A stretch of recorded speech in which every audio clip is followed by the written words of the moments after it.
Shakespeare called envy the green sickness. And that's what Daniel's rivals experienced in our lesson this week. Solomon wrote in Proverbs 14:30, "A heart at peace gives life to the body, but envy rots the bones." I've seen jealousy and envy divide friends and wound leaders.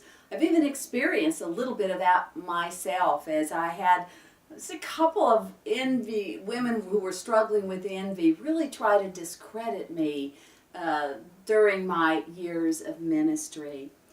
It's something we seldom talk about, but yet I would argue that many women struggle with these toxic emotions.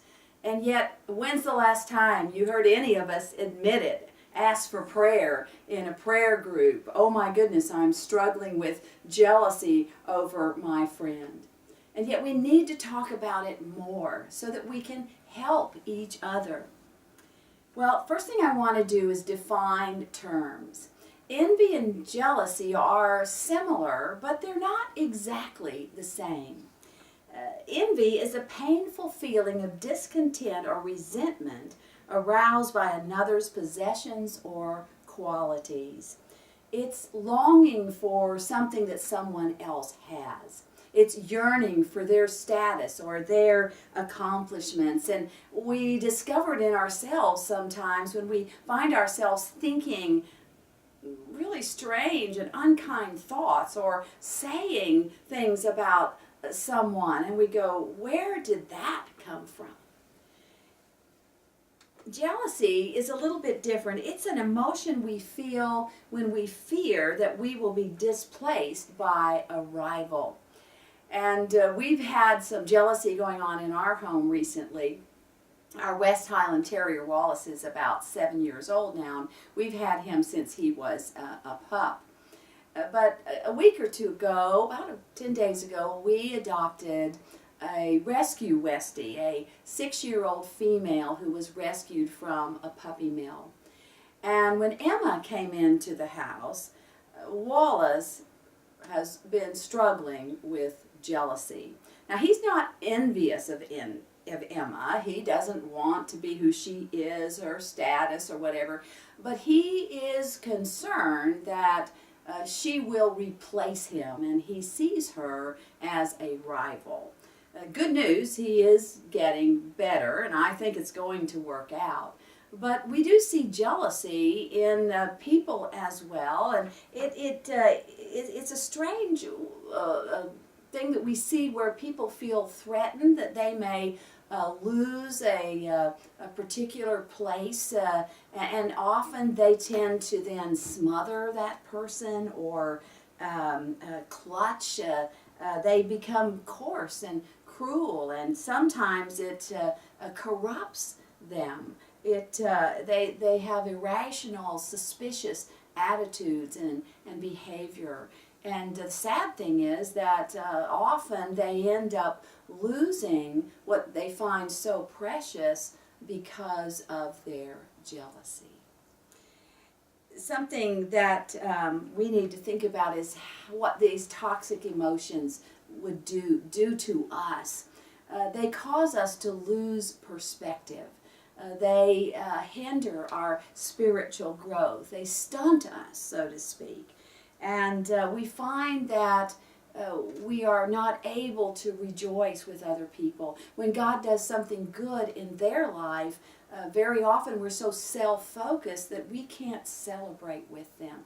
It's really a form of selfishness in many ways. For women, it's helpful to know something called the dead even rule. The dead even rule is something we've discovered in research related to women's relationships. That when two women see themselves on the same plane, they're peers, they're friends, they get along great, but then when one of those women for some reason is exalted or elevated, when she gets to teach the Bible study, she becomes the supervisor, in some way she moves up the ladder. Sadly, it's that peer very often who comes against her, who spreads a rumor that really she didn't get that raise in honorable ways, or some such gossip. We have to be careful that the dead even rule is not true in our lives, and it's a form of jealousy and envy. A devotional from the Daily Bread by the Radio Bible class that I was reading recently illustrates this very well. It tells the story of two shopkeepers who were rivals, and they were in competition for customers. And so when one of them got a customer, he would smile triumphantly down the street at his rival. They were always at each other and always trying to one-up each other. One night, one of the shopkeepers had a dream that an angel came to him and said, "I will grant any wish that you would like, but whatever you choose, your competitor will receive twice as much." The shopkeeper thought about it for a moment and then said, "Strike me blind in one eye." Jealousy and envy hurt us all. They're toxic emotions that we need to rid ourselves of. And how do we do that? How do we overcome these tendencies that most women struggle with? Well, first of all, we need to recognize it.